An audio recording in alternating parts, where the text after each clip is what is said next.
What's up, fight fans? This is Kurt DeVille with Counterpunch Boxing News, and I have some new news concerning Dillian, the body snatcher Whyte. The WBC has provisionally suspended Dillian Whyte as the interim world heavyweight champion. Okay, Whyte has been number one ranked, for, of course, we know, for the last 600 or more than 600 days. He was cleared to take part in a fight with Colombian Rivas, which he won on points after attending an independent panel hearing.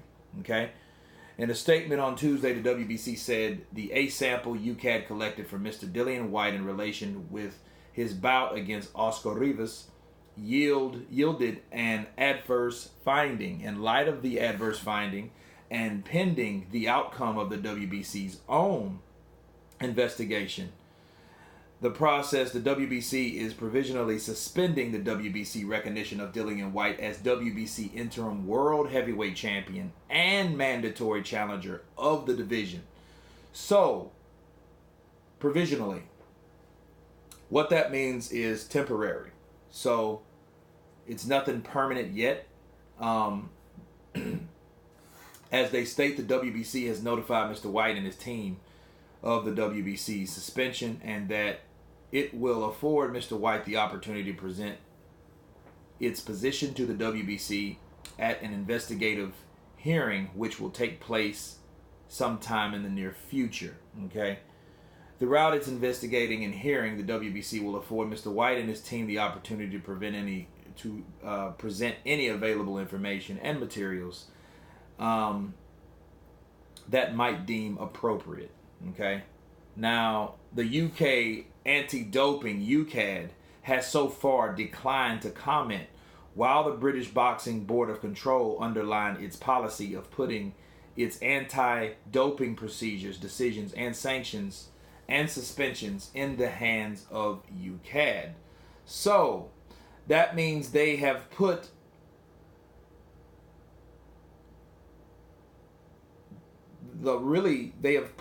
all the power to UCAD, but they're not actually responding. So, that's something kind of strange. Maybe they can't, because maybe the reason why Dillian Whyte can't talk about what's going on is because it's all legal battle stuff, right? So I guess UCAD is caught up within that, but of course they should be, Now, here's the thing. Whyte served a 2-year suspension from 2012 to 2014 for unknowingly taking an illegal supplement. And he could face an 8-year ban if it found to have breached rules again. Wow. Look, Dillian Whyte's in a bad spot. He's in a real bad spot. Because not only does he lose the interim unification, he also loses the not only does he lose the mandatory challenger, he loses also the interim. So temporarily they're taking him off the ranks, and if it doesn't go his way, he could be banned 8 years. Damn. It's bad for Dillian Whyte. But of course, Dillian Whyte states that he's innocent. He beat Rivas fair and square, and he has his lawyers working on, things for him. But it doesn't really look good for me counterpunching this, because if you look at all the things that happened, how he blasted the WBC, how he ridiculed the WBC, rightfully so. But the thing is, when you do stuff like that, you put yourself in a position where you can't advance. It's not productive in a lot of cases, because you're going after a sanctioning body that you want to fight for or be a potential champion of. So you want to fight Deontay Wilder with the WBC, but then you blast the WBC. See, in this case, you think this won't hold weight? Yes, it would hold weight. It was probably up to Maurice Suleiman to apply this particular temporary suspension. Now, you see all the things that's said and done, with Dillian Whyte's words and things of that nature. You know, this is what we have. So it's like this. If Dillian Whyte knows he was a clean fighter, he shouldn't have anything to worry about unless it's some corruption, right, by the WBC. And in fact, if there is corruption, people, this is not a conspiracy video, but if there is corruption, he brought it on himself. You know what I mean? The words he said and blasted the WBC didn't help. Think about it. You're talking about a sanctioning body that for being corrupted. What makes you think they won't be corrupt with you?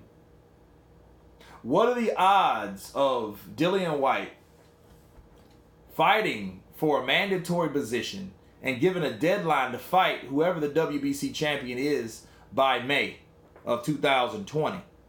What are the odds of this guy getting popped now of all times? So it goes back to, again, if the sanctioning body's corrupt and you're saying, hey, they're corrupt, they're crooked, we be crooks, yada, yada, yada. Well, by default, you should know if they are corrupted, like you say, they can become corrupt with you. You know what I mean? So, it looks real bad for Dillian Whyte. Not as bad, but what could be worse is the ban, his suspension. He could be out 8 years. You know, I hope the best for him. I hope he was a clean fighter. I hope he didn't take anything. You know, and again, there's supplements, there's things that you don't know, you know, so you have to be mad careful on what you put in your body, people. Really careful. And this is an example of that, because if there is an adverse finding, which there was on sample A, well, the only thing I could recommend for Dillian Whyte is for them to take hair that can go back farther than any piss or blood, right? Because blood and urine, that can filter out pretty quick. You know, have something, you know, niacin or something to clean you out, you know. But, you know, hey, it's temporary suspended, so what are you going to do? You know, I know he's fighting hard, and it looks like his battle is not going to be in the ring. It's going to be in the courtroom, you know. And a lot of times this could take a couple years. So even if the ban, if they drag this out, the ban won't matter, because by the time he gets cleared, if he gets cleared, well, that deadline that he said he was going to have, that temporary suspension, won't even really be validated. You know what I mean? Because by that time, it'll still be in court more than likely. Who knows? But I'm just speculating, guys. You guys tell me what you think about Dillian Whyte being temporarily suspended. Of course, please subscribe. And you guys can Counterpunch. Peace.